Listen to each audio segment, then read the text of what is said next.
In the past few years, the Southern Poverty Law Center has inexplicably chosen to lay on the line any credibility it once had as a serious civil rights advocacy group to instead push a left-wing extremist political agenda.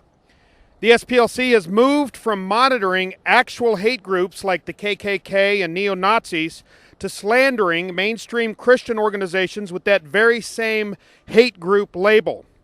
By extension, the SPLC is smearing billions of Christians and Jews worldwide as haters simply because they embrace the traditional Judeo-Christian sexual ethic. It's a shame that an organization that once supported the noble vision of Dr. Martin Luther King Jr. would today engage in anti-Christian bigotry of a kind Martin Luther King Jr. would have no doubt detested. What's most troubling is that there are actually law enforcement agencies around the country that still use the SPLC's hate group resources. I encourage all law enforcement to discard the SPLC as it has discarded any semblance of objectivity and usefulness. Today's SPLC is simply a well-funded MoveOn.org.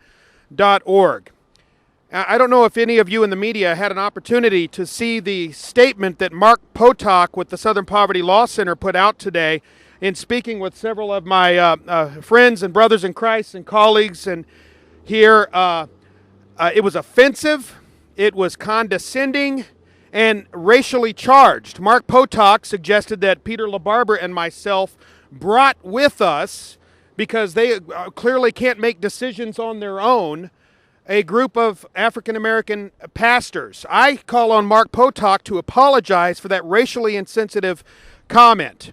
Now, I also would like to challenge Mark Potok on behalf as a board member of Americans for Truth About Homosexuality to debate any of these known falsehoods that he alleges as a pretext are the reasons for labeling mainstream Christian organizations hate groups. One of those pretextual known falsehoods is to say that he had labeled Americans for Truth a hate group because Americans for Truth and other Christian organizations compare the homosexual lifestyle and the pitfalls associated with that lifestyle with smoking and alcohol abuse. Well, the Southern Poverty Law Center, if they're going to be consistent, they need to label the Centers for Disease Control and Prevention, the Food and Drug Administration, the International Journal of Epidemiology, and a number of other homosexual-friendly, if you will, organizations as hate groups.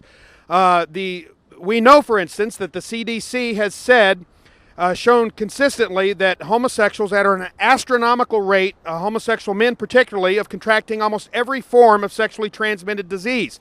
A recent study showed that 1 in 5 men who have sex with men in major cities are HIV positive. 40% of them do not even know it. Syphilis, 64% of all syphilis cases are men who have sex with men. How dare we, in our system of education, encourage kids to embrace this homosexual identity and engage in behaviors that demonstrably put them at risk? And how dare the Southern Poverty Law Center take us to task and call us haters because we are warning people of the documented dangers associated with homosexual conduct. Thank you.